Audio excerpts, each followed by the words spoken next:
Harika bir kahvaltılık hazırlıyoruz. Oldukça kolay. Çayınız demlenene kadar hazır. Şimdi ne yapıyoruz? Yumurtamız var 3 tane. Derin bir kasenin içine yumurtalarımızı koyuyoruz.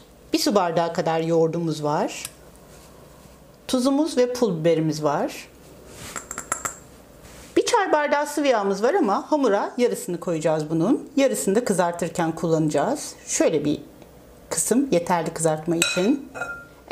Unu azar azar ilave ederek yoğurmaya başlayacağız. Önce yarısını ilave ediyorum. Yoğurdunuzun sululuk oranına göre un miktarı artıp azalabilir. O yüzden birazcık kıvamına bakarak karar vereceğiz.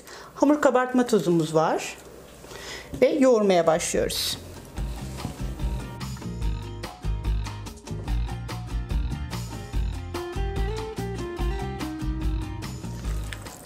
Çok kolay bir hamur işi bu.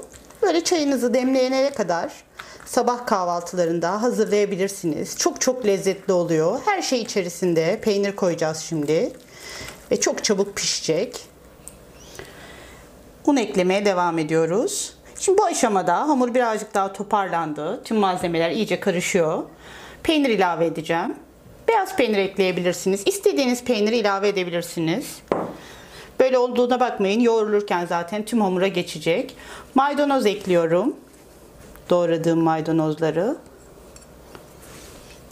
Ve un eklemiştim. Yoğurmaya başlıyorum tekrar. Kanalımda 3 dakikalık poğaça tarifim var. En fazla denenen tariflerimden biri. O da bunun kadar pratik. Ona da bir göz atın. Memnun kalacağınıza eminim. Çok fazla denendi ve çok memnun kalındı. Şöyle un ekliyorum. Artık toparlanmaya başladı. Birazdan kıvamını göreceksiniz. Şöyle elimi unladım, temizledim, hamurdan kurtardım. Şöyle toparlıyorum hamurumu. Gördüğünüz gibi çok güzel karışmış. Şimdi bunu alacağım. Tezgaha ya da bir tahtanın üzerine, kesme tahtasının üzerine koyabilirsiniz. Un serpip şöyle birazcık daha toparlayacağım. Tezgahta daha rahat yoğurabilirsiniz. Bakın gördüğünüz gibi daha az yapışıyor. Şu anda hamurumuz ideal kıvamda. Bundan 16 tane hamur kızartması çıkacak. Şöyle. Şimdi bunu ikiye böleceğim. Şöyle bir kesme aparatı ya da bıçak kullanabilirsiniz. İkiye böldüm.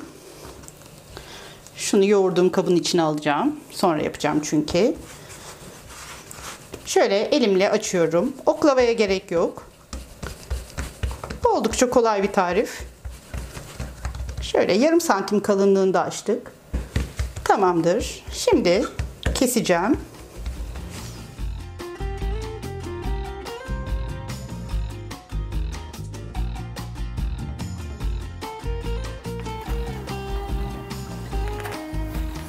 İşte bu kadar şekil vermek. Şu yağımız vardı. Döküyorum. Tavam kızgın. Her tarafına şöyle yağ gelsin istiyorum. Sonra dilimlediğim böreklerimi yerleştiriyorum.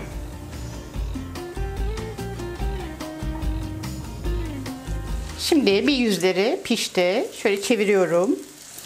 Gayet güzel kabardılar fark ettiyseniz. Öbür yüzleri de piştiğinde diğer hamurumu açıp aynı şekilde pişireceğim. Gördüğünüz gibi çok güzel kabardılar.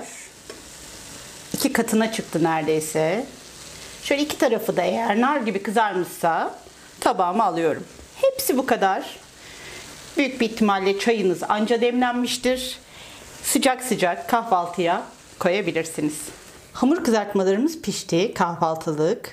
Çok lezzetli oldu. Şöyle içini de göstermek istiyorum size nasıl piştiğini görmeniz için.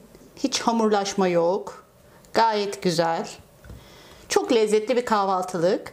Eğer videomuzu buraya kadar seyrettiyseniz ve videomuzu beğendiyseniz bir beğeni bırakmayı unutmayın. Diğer lezzet tariflerimiz için kanalımıza abone olun. Zile de tıklayın ki haberdar olun. Görüşmek üzere. Hoşça kalın.